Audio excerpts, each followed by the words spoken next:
Como é bom aclamar o nosso Deus, a nossa fonte de alegria, que nos traz esperança, nos traz essa paz, essa alegria de viver diariamente. Então nós teremos a nossa aula de edificação. Na semana passada nós estudamos um pouquinho sobre o hedonismo, que prega uma filosofia baseada no prazer. Mas nós vimos que ele tem umas questões muito inconsistentes, incoerentes, deliberadamente enganosas. E Salomão, que amava muito a Deus, infelizmente, ele se deixou desviar, mas no final da vida dele, ele consegue se realinhar e se voltar para Deus. E hoje a boa notícia, que o tema de hoje é maravilhoso, é deleite-se em Deus. Olha que tema maravilhoso. Então vamos orar para que o Espírito possa falar aos nossos corações. Amém? Querido, maravilhoso, santo, que está próximo, que tem uma alegria enorme em estar do nosso lado todos os dias, falando, demonstrando, Pai, esse amor vivo, o quanto, Pai, o Senhor nos considera. E nós queremos, Pai, demonstrar essa profunda honra, gratidão, de falar todos os dias com o Senhor, de buscar uma obediência verdadeira de coração ao nosso Pai, ao nosso melhor amigo, ao nosso Senhor, aquele que amamos estar na sua presença. Pai, muito obrigado por essa manhã o Senhor falar conosco por meio do teu Espírito, nos instruir e nos edificar por meio da palavra do Senhor, que cada um saia daqui muito encorajado para vivenciar novas experiências e crescer com o coração sintonizado, Pai, com o Senhor. Muito obrigado por essa oportunidade. Eu te oro e agradeço no nome santo de Jesus Cristo. Amém. Então eu gostaria de começar em Salmo 37. Vou começar no versículo de 1 até o 5 e o versículo 25. Não se aborreça por causa dos homens maus, e não tenha inveja dos perversos, pois como o capim logo secarão, como a relva verde logo murcharão. Confie no Senhor e faça o bem. Assim você habitará na terra e desfrutará segurança. Deleite-se no Senhor e Ele atenderá aos desejos do seu coração. Entregue o seu caminho ao Senhor, confie nele e Ele agirá. E no versículo 25, na letra A, já fui jovem e agora sou velho. Então quem escreveu essas escrituras inspirado pelo Espírito Santo foi Davi, mas Davi aqui não era jovem, já era um homem velho, um homem maduro. Ele começa a refletir sobre a realidade que ele estava vendo na sociedade israelita daquela época. O que ele começa a perceber? Ele começa a olhar que havia homens ímpios enriquecendo deliberadamente. Ele olha para a sociedade dele e vê corrupção, ele vê violência, ele vê impunidade. Isso parece familiar com a nossa cultura brasileira. Acredito que desde os primórdios da colonização portuguesa já tem visto essas influências de corrupção, violência e impunidade na sociedade brasileira. E num determinado momento o coração dele começa a lutar. Ele fica aborrecido, ele fica com inveja. No versículo 8 fala que ele mesmo chega a ficar irado com tudo que ele estava vendo na sociedade. E quase que o coração dele tende a imitar essa vida das pessoas que estavam vivendo dessa forma. Mas no determinado momento, ele é inspirado pelo Espírito Santo de Deus. E ele vai nos dar aqui 3 conselhos muito importantes para nós refletirmos hoje em dia no nosso relacionamento com Deus. O primeiro é deleite-se. O segundo é entregue o seu coração, o seu caminho. E o terceiro conselho é confie. Então, na semana passada, nós vimos que o prazer parece o caminho, mas não é. E aqui, o que não parece, que é algo mais desafiante, que é algo que a gente precisa lutar a cada dia para buscar isso, esses conselhos de Davi é o mais desafiante. Não parece o caminho, mas é o caminho verdadeiro. Enquanto o prazer é algo bastante passageiro, ele fala sobre o deleite, mas é baseado em Deus, é baseado num relacionamento com Deus. E qual é o significado de deleite? Deleite vem de uma palavra hebraica, veritaneag, significa gozar, né? Uma coisa extraordinária.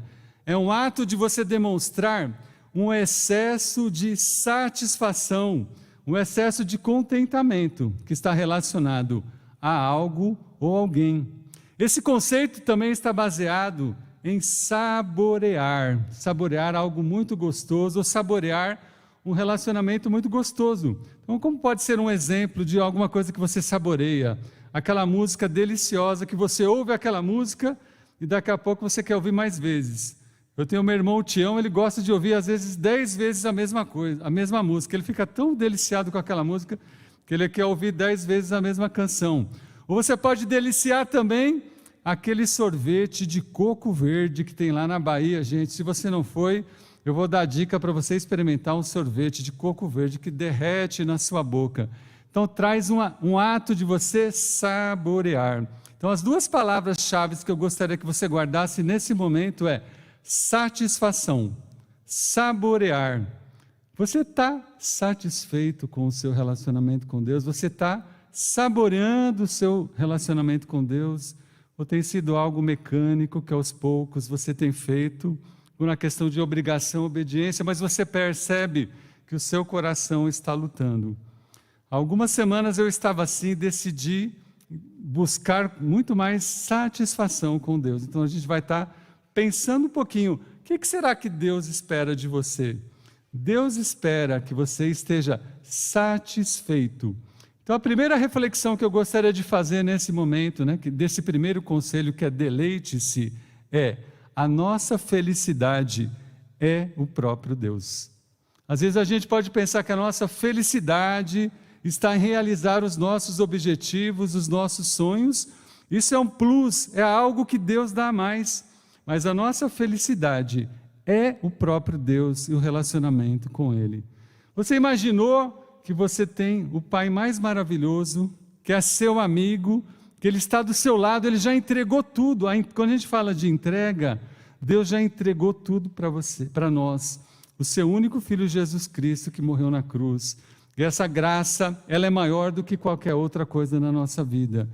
E Deus, Ele ama pelo que Ele é, não pelas coisas boas que a gente acha que faz, ou pelos pecados mais horríveis que a gente comete, ou pelo que a gente deixa de fazer. Então eu gostaria de mostrar algumas fotos para vocês nesse momento que vão nos inspirar no nosso relacionamento com Deus. Gostaria de mostrar aquela foto da menina com o pai. Isso, olha só, o que essa foto fala para você do seu relacionamento com Deus? Há alegria no pai e na filha? Há satisfação, você pode ver nos olhos, no sorriso. Essa filha, ela está nas costas do pai, num lugar alto, talvez um lugar que simbolize um certo medo e receio, mas ela está satisfeita, porque ela está brincando com o pai. Ela está nas costas do pai, e ela sente essa segurança. Você tem sentido essa segurança que você está nos braços do pai? Vamos ver a próxima foto? Olha só a alegria do garoto em estar trocando passes com o pai. Então, nosso relacionamento com Deus deve ser tão prazeroso, porque é uma troca de coração, uma troca de sintonia. Não é uma troca que você vai na presença de Deus pensando que você vai ser beneficiado. Será que o garoto está mais feliz com o presente que ele ganhou, a bola, ou pelo fato de usufruir da presença de Deus naquele momento? Então, satisfação, contentamento. Eu fiquei imaginando o que será que passa na mente dessas crianças. O meu pai me ama muito. Eu quero passar tempo na presença do meu pai. Mas será que Deus está vendo que a gente está satisfeito como essas crianças? Então eu gostaria que cada um de nós refletíssemos que hoje em dia que a gente precisa pensar qualquer coisa que atrapalhe a minha satisfação, eu preciso buscar, eu preciso perseguir como objetivo principal da minha vida essa alegria com Deus. Isso vai mudar a maneira como você vê e encara a sua própria vida. A presença de Deus, ela é muito maior do que qualquer tipo de dor, qualquer tipo de sofrimento, necessidade, decepção e frustração que você tenha experimentado ou insegurança que você já experimentou na sua vida. Vamos desfrutar desse relacionamento de satisfação com Deus, vamos crescer nisso? E nesse momento, eu gostaria que passasse o próximo slide, que ele fala a definição de brincar. Então, na verdade, nós estamos brincando com Deus. O que é brincando? Brincar vem da palavra brinco, que do latim significa você ter vínculo, você criar laços e conexões com Deus. Essa brincadeira é você juntar as partes do quebra-cabeça, você sintonizar o seu coração com o de Deus. É uma troca de coração, de mente, e não uma troca de barganha, por interesse que Deus vai me beneficiar em algo. Mas a gente pode se enganar com o conceito pejorativo de brincar, que brincar é não levar Deus a sério, é não dar importância a Deus. Qual o conceito de brincar que você está utilizando com Deus? O conceito de conexão ou o conceito de não dar importância e não levar as coisas a sério? E a gente pode acrescentar até um outro conceito de brinquedo também, que é brincar de esconde-esconde com Deus. Assim como Adão, depois de pecar, tentou se esconder, mas nós não conseguimos nos esconder da presença de Deus. Se hoje você pecou, está desanimado, Deus ele quer ir até você, não para punir, mas para abraçar você, acolher e trazer você de volta para o caminho com Deus. Então, eu fiquei pensando nas características de um pai, né? Com quem que você gosta de estar? Geralmente nós gostamos de estar com pessoas divertidas, pessoas de bom humor. Eu lembro que o meu pai, ele tinha muito bom humor e tinha um rapaz que trabalhava lá na vila onde a gente morava, e ele tinha uma certa dificuldade de falar algumas palavras. Uma das palavras que ele não conseguia falar era dificuldade. Então ele falava mais difícil, ele falava dificuldade. Aí meu pai tirava sarro dele, esse homem toda hora fala que as coisas estão difícil, está difícil, está difícil, e ele chamava esse homem de Senhor dificuldade. Aí eu nunca esqueci. Então, normalmente a gente gosta de estar com pessoas divertidas, mas será que você tem pensado que o nosso Deus, ele tem bom humor, nosso Deus é divertido? Vamos ver algumas fotos de animais agora para ver o bom humor de Deus? O que vocês acham dessas fotos? Olha a criação de Deus, né? Os leões marinhos. Se Deus faz algo tão criativo, será que você não quer estar na presença de alguém que faz essa criação próximo? Um grupo de amigos batendo papo. É como o Jonas contando uma piada ali com os amigos. Olha só, esse está com uma cara de surpresa. Olha, gente, vocês conhecem esse animal? Esse animal chama-se Bob Flish. Ele é considerado um dos animais mais feios do mundo. E não existe nenhum grupo que queira, lutar pela extinção dele. Mas ele é bem maneirinho. Próximo. Já viram o Sapotepus? É esse povo dos anéis azuis. Você acha ele bonito, gente? Ele mora lá na Austrália. Se você mergulhar, não chegue perto dele, porque esses anéis azuis dele é capaz de ter um veneno que pode matar 20 pessoas ao mesmo tempo. Então, esses animais são bons para você ver de longe. Mais um. E esse pássaro super bonito é um pássaro dos maias. Mas qual que é o objetivo de eu estar mostrando essas fotos? A gente pensar o Pai maravilhoso que nós temos, um Pai criativo, um Pai que quer saborear a presença junto de cada um de nós. Mas será que nós estamos também trabalhando com a nossa criatividade? Eu gostaria de passar um desafio, na verdade é um privilégio para nós. Vamos essa semana, cada um de nós, fazer algo especial para Deus, que vai mostrar a nossa criatividade, o nosso amor. Tem irmão que já fez um retiro sozinho dele com Deus. Teve o Vitor uma vez que me convidou para ir para a praia. A gente foi na praia lá no Guarujá à noite, comemos e de madrugada a gente saiu, pulamos o muro, fomos nas pedras e passamos a noite toda louvando a Deus. Aquilo foi sensacional. Eu não me esqueço até hoje Então eu gostaria que cada um pensasse, vamos resgatar qualquer coisa que traz algo mecânico ao nosso coração, mas que a gente possa entender essa alegria e esse prazer de estar na presença do nosso Deus.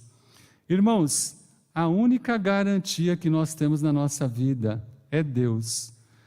Ainda mais depois da pandemia, tantas pessoas perdendo entes queridos, perdendo empregos, perdendo tantas coisas que afetam a nossa vida financeira, a nossa saúde física, a saúde mental.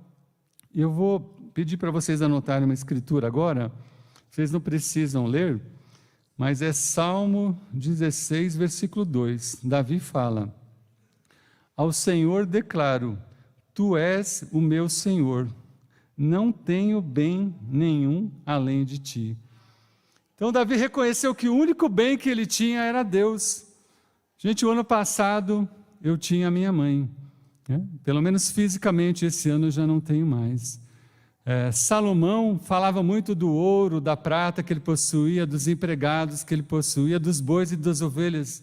Nós não sabemos das nossas posses, nós não temos o controle de nada da nossa vida.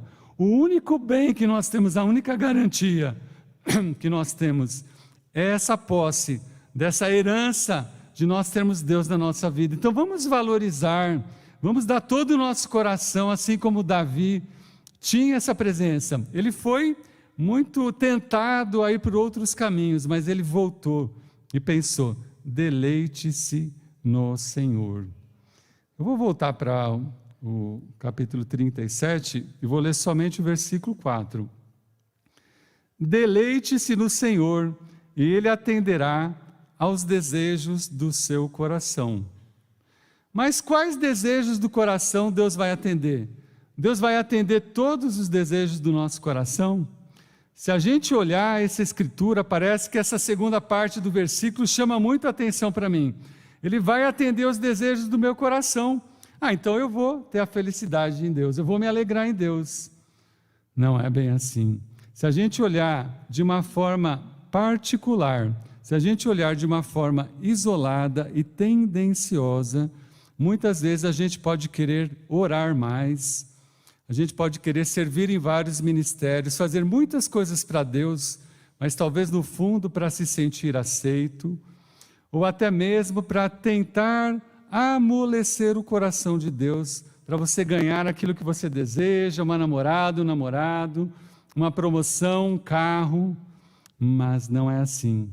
Quando a gente se agrada do Senhor, a gente entra em harmonia e o nosso coração sintoniza com Deus, porque a gente não dá valor somente aos nossos sentimentos e aos nossos sonhos, mas nós damos valor aos sentimentos e aos sonhos de Deus. E quando é assim, quando a gente se agrada, a gente fica feliz de estar com Deus, essa harmonia, a gente entra em sintonia. Então a segunda reflexão que eu falo é sintonia com Deus. Não é Deus que tem que se sintonizar com os nossos desejos do nosso coração. Somos nós que precisamos alinhar e sintonizar os desejos com o coração à vontade de Deus. E aí sim Ele vai atender os desejos, porque os nossos desejos e a nossa vontade serão as mesmas de Deus. A gente vai entender. Vamos descobrir essa sintonia juntos, irmãos, que é maravilhoso quando nós estamos em sintonia com o nosso Pai, quando a gente se agrada.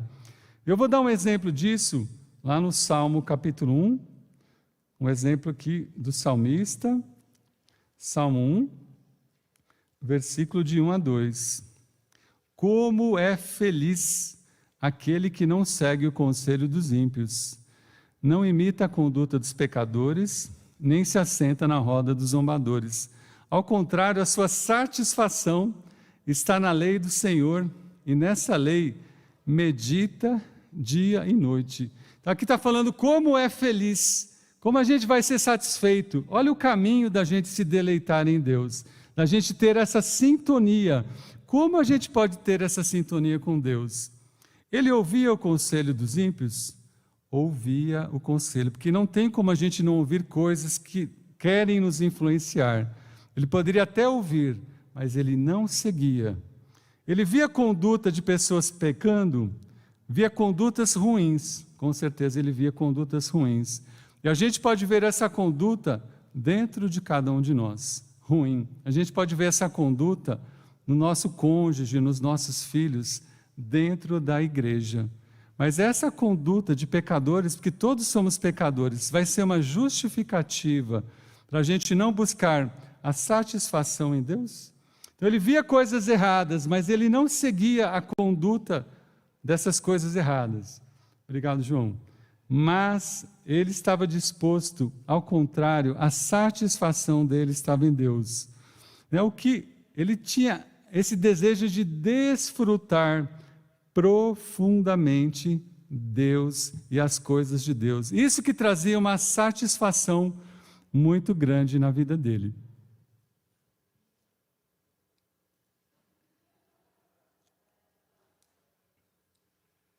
E a palavra de Deus diz que, mais do que ler a palavra, ele meditava dia e noite. Sabe o que é meditar no hebraico? É quando você conversa com você mesmo. Então, quando você reflete na palavra, não é só ler e deixar Deus em casa, é andar com Deus, é pensar para que aquela escritura cause um impacto profundo no nosso coração. Às vezes a gente precisa meditar várias vezes na escritura até e depender do Espírito para que ela faça uma transformação na nossa vida. E essa meditação vai levar a uma vida, a uma abundância. Como Jesus fala em João 10:10. Eu vim trazer vida, e não somente vida, eu vim trazer vida abundante. Mas a gente pode seguir um caminho, ou a gente pode seguir um caminho, como fala lá em João 10, de ser influenciado por regras e tradições humanas, por legalismo, na primeira aliança, ou nós podemos seguir a vida abundante de Jesus. Então vamos buscar essa satisfação em Deus, no nosso relacionamento com Deus. Não é algo simples, não é algo que a gente está sempre feliz. Não estou falando de emoção e de alegria, mas eu estou falando de uma busca diária, de buscar essa satisfação maior em Deus do que outras coisas que podem nos influenciar. Vamos voltar lá para o Salmo 37. O segundo conselho que ele fala aqui é: entregue o seu caminho a Deus. Então agora eu vou pedir para mostrar uma foto que tem um coraçãozinho. Isso. No hebraico, entregar é fazer girar, é fazer rodar algo e entregar para alguém. O que a gente precisa rodar e girar, entregar? O que a gente precisa fazer rodar e girar é todo o nosso coração para Deus. Existe algo hoje que impede que você entregue totalmente o seu coração para Deus, para o relacionamento com Deus? O que é esse algo que te impede? É a falta de confiança, é uma ansiedade pelo futuro, são frustrações, são decepções que você teve com pessoas, são decepções que você teve dentro da própria igreja, é uma demora que Deus tem em responder positivamente a algo na sua vida. Talvez Deus está falando talvez, e você quer o sim, e naquele momento você desanima e decide não mais entregar todo o seu coração. Pode ser dor, pode ser sofrimento. O que será que pode me impedir de entregar tudo para Deus? A gente tem um exemplo assim em Gênesis 16, se vocês podem anotar. É quando Sara, que demorou muito tempo para ficar grávida, eu entendo bastante a luta que ela teve, mas num determinado momento, o que ela faz com a vida dela? Ela deixa de buscar a orientação de Deus e começa a lutar com as suas próprias forças. E oferece a escrava dela, Agar, para se deitar com seu próprio marido. E o que isso trouxe de consequências? Muitos conflitos dentro dela mesma, conflitos no relacionamento, do casamento, conflitos como patroa. Será que há áreas da minha vida que eu não estou buscando a orientação do Espírito Santo de Deus? Eu estou tomando as rédeas com a minha própria força para ver se algo acontece? Irmãos, eu acho que cada um de nós já tem exemplos disso na nossa vida. Então não vamos assumir as rédeas, porque quem ter as rédeas da nossa vida é o Espírito Santo de Deus. Então vamos entregar toda a área da nossa vida, aquela que você menos confia. Pode ser uma área no seu casamento, pode ser uma área financeira, pode ser um futuro profissional. Decida consultar a Deus. Faça um plano de oração e vá até o fim, até Deus dar uma resposta que você fique certo de que aquela é a vontade de Deus na sua vida. Então vamos pensar nessa maneira de entregar o nosso coração. E por que a gente deve entregar o nosso coração a Deus? Porque Deus, gente, Ele tem uma visão completa. Deus tem a visão do começo, do meio e do fim. Nós temos uma visão parcial das coisas. Talvez a nossa visão esteja sendo do presente. Talvez no momento do presente eu estou patinando. Por mais que eu me esforce, eu não estou vendo muitos resultados na minha vida. Pode ser que a minha visão esteja muito presa ao passado, com algumas coisas de dores que me prendem, e por mais que eu estou conseguindo tentar lutar contra o meu passado, muitas vezes eu não estou conseguindo. Ou a minha visão pode estar muito focada no futuro, porque eu estou preocupado com a situação do país. Isso me gera muito medo e ansiedade. Irmãos, entreguem. E a próxima foto que eu gostaria de mostrar é a confiança. Para a gente entregar tudo, a gente precisa ter essa confiança que Deus tem a visão completa das nossas vidas. Deus já tem o quebra-cabeça completo. A gente ainda não tem. Não deixe nada que te machucou no passado possa impedir que você continue escrevendo a história da sua vida, colocando o quebra-cabeça, por mais desafiante que esteja sendo na sua vida. Olha que foto interessante, pular no colo do pai. Então, olha, sei que tem alguns pais que às vezes não tinham muita noção e achavam que a criança pulava na água, já saía nadando, né? Aconteceu comigo uma vez, meu pai me jogou lá no mar, achou que eu ia sair nadando, eu comecei a me afogar. Mas assim, não é questão de natação, irmãos, é questão de confiança. Por mais que você se sinta machucado com alguma coisa, pule em direção aos braços de Deus. Porque Ele fez você na barriga da sua mãe. Ele tem a orientação, Ele sabe cuidar melhor de nós do que nós mesmos. Vamos ter essa espera paciente, porque Deus já sabe o melhor para cada um de nós. Talvez com o tempo que a gente vai passando, quando a gente fica adulto, a gente quer ter muito controle das situações com experiências negativas, onde talvez você tenha sido traído, você tenha sido machucado, e você comece a se fechar. Não seja como uma tartaruga, que em qualquer situação de ameaça, você se fecha dentro do casco, porque o Senhor, Ele quer o melhor para vocês, para cada um de nós. E a gente vai entender melhor isso com a história que eu vou mostrar para nós aqui na próxima foto. Vocês conhecem o sonho das 3 árvores? Então tinham 3 árvores pequenas, que quando elas crescessem, cada um tinha um sonho maravilhoso. A primeira árvore falava: eu quero ser um baú precioso, eu vou carregar os maiores tesouros do mundo, joias, vou ter muito dinheiro. A segunda árvore, ela falou assim: eu quero ser um navio, a minha madeira vai ser cortada, eu quero ser um navio famoso, e vou transportar reis, vou transportar rainhas. E a terceira árvore falou: eu quero ser muito famosa, muito conhecida, eu quero que quando as pessoas olharem para mim, elas vão pensar em Deus. Vários anos foram se passando, e a primeira árvore, quando ela cresceu, ela foi cortada. Ao invés de um baú precioso, ela se tornou um coxo para colocar comida de animais. E sabe onde que ela foi colocada? Numa estrebaria em Belém. A segunda árvore, quando foi cortada, ela não se transformou naquele navio luxuoso, mas ela transformou-se num barco de pesca. Sabe onde que ela ficava? No Mar da Galileia. A terceira árvore, ela foi cortada e juntada com uma outra. E num determinado momento ela ficou muito triste quando ela soube o que ia fazer. Ela ser colocado todos os bandidos que iam ser crucificados. Todas elas ficaram bastante decepcionadas, mas foi passando-se o tempo. No primeiro momento, aquela primeira árvore entendeu quem foi colocado lá. O bebê Jesus, que veio ao mundo para nos salvar. A segunda árvore, quando ela ficou sabendo, ela transportou um rei, mas não o rei lá de Israel, mas o rei Jesus.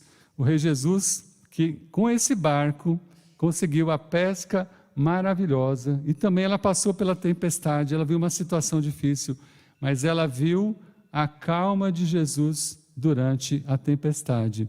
E a terceira árvore, ela ficou muito triste, porque num determinado momento Jesus morreu nela. E era muito sangue, mas depois do terceiro dia, ela percebeu, ela entendeu sobre a ressurreição.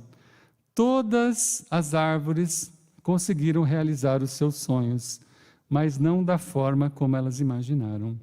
Talvez você está perseverando, você está lutando, você não consegue entender algumas coisas da sua vida, mas pense, Deus tem sonhos maiores e melhores para a minha própria vida.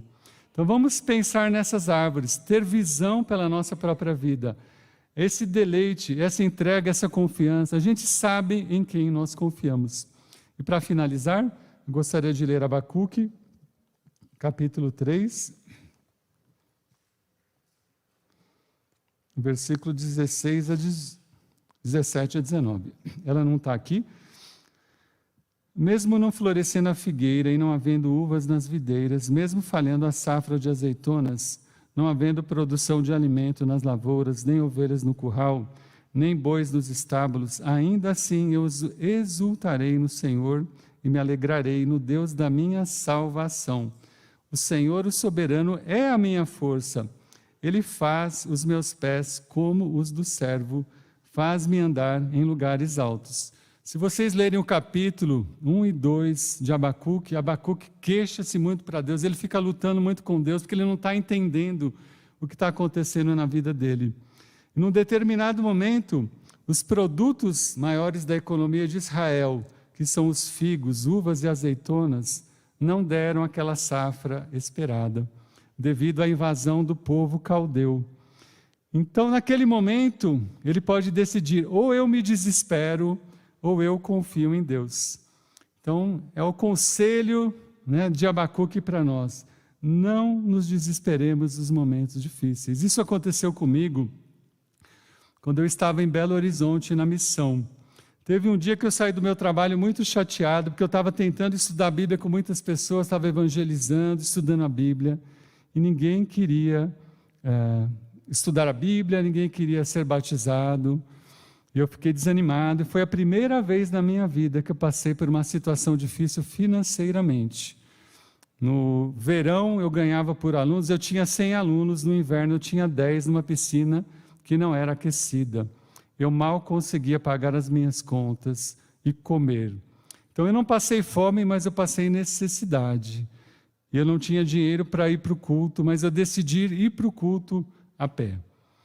E eu recebi uma notícia muito triste, depois daquele dia, que meu pai tinha tentado suicídio, não lembro se era pela 5ª ou pela 6ª vez.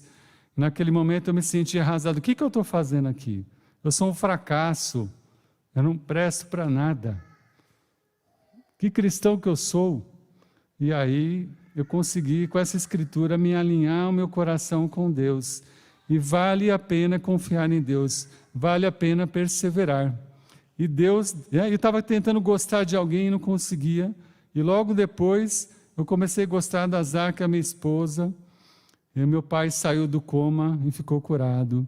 Mas eu aprendi que a minha felicidade não está em coisas exteriores, mas a minha felicidade está em Deus. Então hoje vamos aprender cada vez mais a nos deleitar em Deus, a entregar e confiar no nosso Deus, porque Ele sabe o que faz e Ele nos ama profundamente.